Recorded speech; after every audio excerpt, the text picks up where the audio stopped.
He was supposed to die in a few hours. Yet the entire prison, every inmate, every guard, every wall, would soon realize that the man they thought they understood was hiding a truth no one had dared to hear. Because his last wish wasn't food, wasn't freedom, wasn't forgiveness. It was a dog, and that simple request would crack open a secret buried for nearly a decade. Before we begin, don't forget to like, subscribe, and comment where you're watching from. Drop your country name and the time there below. On execution day, the prison felt strange, heavier, tighter, as if the air had thickened with something unsaid. Even the clang of metal gates sounded different, carrying an echo that lingered a little too long. The guards moved slower, speaking in low tones, each step measured. Death row mornings always felt grim, but today there was a tension beneath the surface, the kind that coils deep inside your ribs and doesn't let go. Daniel sat quietly on the edge of his cot, elbows resting on his knees, fingers interlocked. 7 years behind bars had changed him. Not in the dramatic way people imagine, not with hardened eyes or violent outbursts, but in subtle, quieter ways, like the way he breathed, the way he watched the floor as if searching for answers in the cracks, the way his shoulders carried memories he could never shake off. He had once walked into this place full of anger, fire, and disbelief. But years chip away at a man. Years take pieces. Years carve lines around the eyes of someone who has learned to live with pain. The guards approached, expecting the request they'd heard countless times. A final feast, a last phone call, one message to a loved one.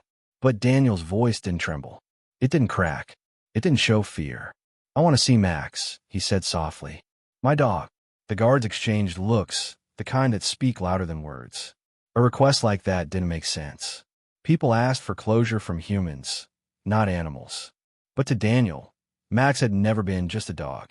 Max had been loyalty in its purest form, a companion who never judged him, never questioned him, never left his side, until the day officers pulled Daniel from his home in handcuffs while Max barked helplessly from behind a closed door.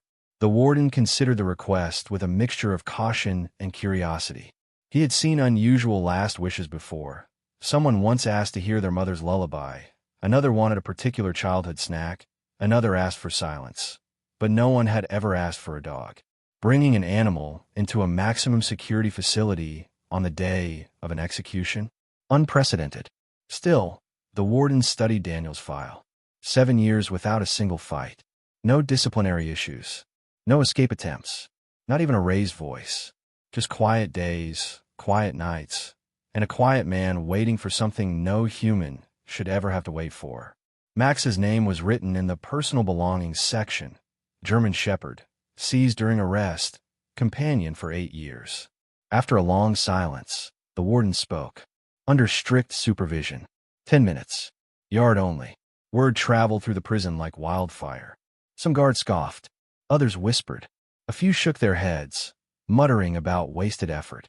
But there were also those who understood, those who had seen, again and again, how a single animal could soften even the hardest hearts. Daniel walked toward the yard, his steps slow, almost hesitant. He had imagined this moment countless times, but now that it was close, a strange fear gnawed at him. Would Max remember him? Would he still be the same dog Daniel had trusted more than any human? A lone chair stood in the center of the yard. The sky overhead was dull, almost colorless, as if holding its breath. Daniel's hands were loosely cuffed in front of him, a symbolic restraint more than a practical one. His eyes were fixed on the far gate. Then it opened, and everything he believed about endings, about death, about truth, about loyalty, was about to be rewritten. Max trotted into the yard, his black and tan coat catching the muted morning light. A leash connected him to 2 officers, but Max wasn't paying them any attention. His head lifted, nostrils flaring, tail giving one uncertain wag. Then another. Then recognition. The years between them collapsed in a heartbeat. Daniel dropped to his knees, breath leaving him in a sharp, broken gasp. The dog he had raised from a playful pup to a loyal guardian charged across the yard, pulling the leash so hard the officers stumbled behind him. The moment they loosened their grip, Max surged forward, leaping into Daniel's arms with a desperate cry that sounded like a mix of joy, heartbreak, and relief. Daniel held him close, burying his face in Max's fur, inhaling the familiar scent of earth, leather, and warmth that had once filled his home. The world around them dissolved. The guards, the walls, the execution looming overhead. None of it mattered now. For a few stolen seconds, there was only the sound of Max's shaking breaths and Daniel's trembling hands clinging to the one being who had never abandoned him. But then Max's body stiffened. The shift was so sudden that Daniel felt it through his fingertips. The dog froze, muscles coiled, tail halting mid-wag. His ears pivoted sharply. His eyes darkened, locking onto a figure standing near the yard entrance. Officer Jenkins. Tall, rigid, quiet, watching. The growl that rumbled from Max's chest wasn't just instinct. It was certainty. A warning shaped from memory, scent, and fear. Daniel tried to calm him, whispering, "Easy, boy. It's okay." But Max wasn't calming. He wasn't confused. He wasn't mistaken. He had recognized something. Jenkins did not meet Daniel's eyes. His jaw clenched. His fingers twitched. He turned to leave without a word, but Max lunged, forcing Daniel to grip the dog's collar to hold him back. A young guard muttered, "Control your dog." But another, Officer Ramirez, watched quietly, brows drawn low. Ramirez stepped closer. "Your dog doesn't seem like the type to get aggressive without a reason." Daniel didn't answer, but his mind was unraveling threads that had never fully made sense. Max never growled at strangers. Never. Not once. "What's his issue with Jenkins?" Ramirez asked under his breath. Daniel shook his head slowly. "Max doesn't react like this unless something's wrong." Ramirez hesitated, as if deciding whether to speak. Then, in a low voice only Daniel could hear, he said, "Funny thing, Jenkins was on duty the night you were arrested, but he never filed a report." The word struck Daniel like cold water. "Are you sure?" he whispered. Ramirez nodded. "He was seen in the area, but his name's not in the paperwork." Before Daniel could respond, Jenkins reappeared at the far side of the yard. Max reacted instantly. Ears back, teeth bared, growl loud enough to ripple across the concrete. The warden noticed the commotion from the watchtower and demanded answers. Guards exchanged looks, but said nothing. Tension thickened, the kind that makes your heartbeat sink with the silence. It was in that moment that Daniel realized something profound. This reunion wasn't just closure. This wasn't the ending he'd prepared himself for. This was the beginning of a truth the world had missed, truth his dog had carried, remembered, and now refused to ignore. What Max sensed that morning wasn't anger. It wasn't confusion. It was guilt. A guilt that didn't belong to Daniel.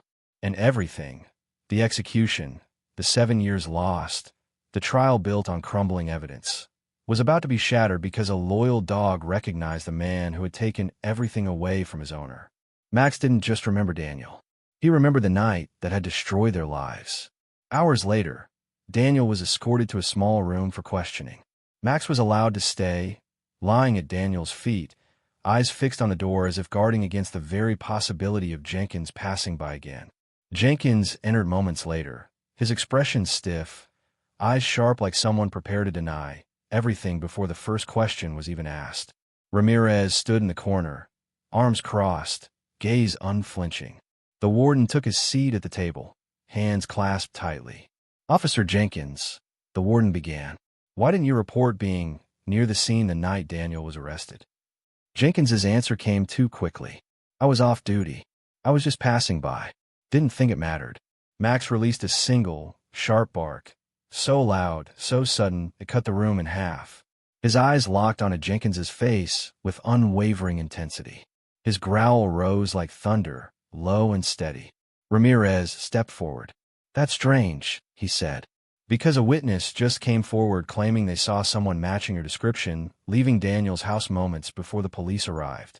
Silence. A silence that didn't feel like hesitation. It felt like fear.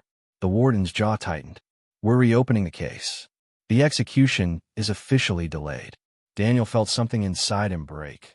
Relief, disbelief, hope colliding all at once. He exhaled so deeply it felt like the first real breath he had taken in 7 years. Jenkins glared, but the shift in power was irreversible. Max growled until Jenkins was escorted out of the room. And the moment he left, Max relaxed, exhaling as if releasing 7 years of trapped memory. The investigation unfolded rapidly. Fingerprints from the original crime scene were retested. They didn't belong to Daniel. They matched Jenkins. Witness statements resurfaced. Officers who had retired came forward. Files long ignored were reopened. Piece by piece, the truth began stitching itself together.